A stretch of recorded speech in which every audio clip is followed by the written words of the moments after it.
Hello guys, আসসালামু আলাইকুম। কেমন আছেন আপনারা সবাই? আশা করি সবাই অনেক ভালো আছেন। নতুন আরেকটি রেসিপিতে আপনাদের সবাইকে স্বাগতম। আজকে আমি একটা দেশি মুরগি নিয়েছি, আর এই দেশি মুরগিটাকে আমি আমার মনের মতো করে মুরগিটাকে প্রথমে আমি ছোট ছোট পিস করে কেটে নিয়েছি, মানে ছোট ছোট টুকরা করেছি, কারণ বড়টা দিয়ে যে রান্নাটা আমি করব সেটা হবেও না, আর হলেও খেতে ভালো লাগবে না। তো আমি ছোট করে কেটে নিয়েছি। তো প্রথমে কিন্তু আমি এখানে প্যানের মধ্যে একটু তেল দিয়ে নিয়েছি, আর তেলের মধ্যে কিন্তু আমি পুরো মুরগিটা এভাবে ভেজে নিচ্ছি। আসলে সব সময় একরকম খাবার খেতে কিন্তু ভালো লাগে না, তো সব সময় কিন্তু আমি যেভাবে মুরগিটা রান্না করি আজকে একটু অন্য রকমের করে রান্না করার চেষ্টা করেছি। তো আমি কিন্তু এই মুরগিটাকে প্রথমে একটু ভেজে নিলাম, মানে তেলের মধ্যে দিয়ে অনেকক্ষণ পর্যন্ত একটু ভেজে নেব। আর ভাজার পরে আমি আলাদা করে একটু বেরেস্তা করে নিয়েছি, আর আলুগুলো ভেজে নিয়েছি।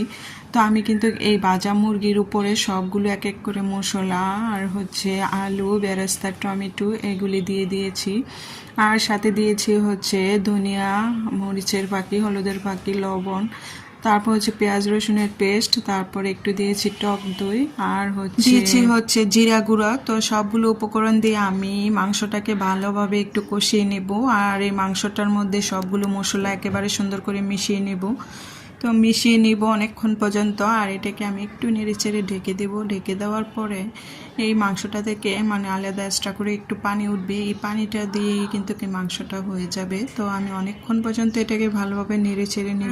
আমি এখানে কিন্তু কাউকে রেসিপি শিখাতে আসিনি, আসলে আমি একটু ইচ্ছা করতেছে যে অন্য রকমের করে মুরগিটা রান্না, আমি বলতে চাইতেছি যে সবসময় আমি যেভাবে করে মুরগিটা রান্না করি আজকে একটু অন্য রকমের করে রান্না করব। তো এটাই কিন্তু আপনাদের সাথে শেয়ার করলাম।